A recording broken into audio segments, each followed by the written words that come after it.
Cairo. I've lived in this city for over 2 years now, learning Arabic, completing my master's degree, and living some of the most unforgettable experiences of my life. And even though my international journey began years prior, Egypt was and still is one of my favorite countries.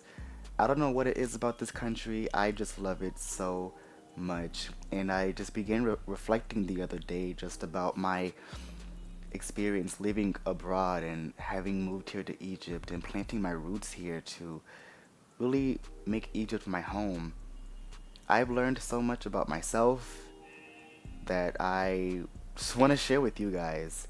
I think having lived abroad, the first thing I learned about myself, or one thing that I've just learned overall, is that it is a blessing to have people around you who truly love the authentic version of you. People who travel abroad can probably attest to the feeling of going to a different country and feeling like you can just be your 100% authentic self because you're in a place, you're miles and miles away from home, no one knows you there, and you're probably meeting lots of people that you probably won't ever see again. That's the life of a traveler. And when you are traveling abroad, there are times when you feel super lonely, and it's great to just have a community of people around you who truly love you and care about you for who you are as a person. The second thing I've learned is that people's lack of a sociable personality is not always a reflection of how they feel about you.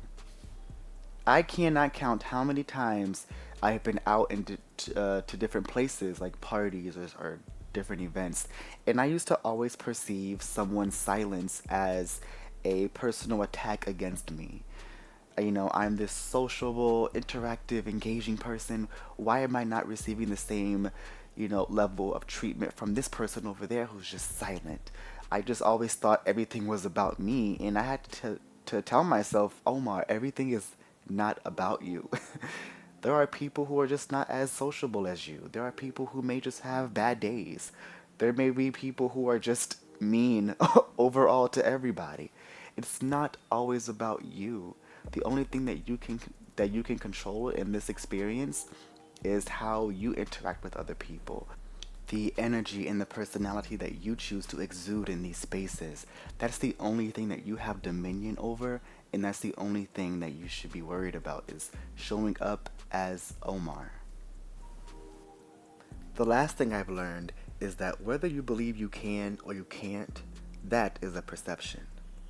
And like any other perception, it is not embedded in absolute truth. And it's important to remember that because our perceptions usually influence the actions that we take. Life is too short to miss out on opportunities because of our fears. And living abroad, I know that now.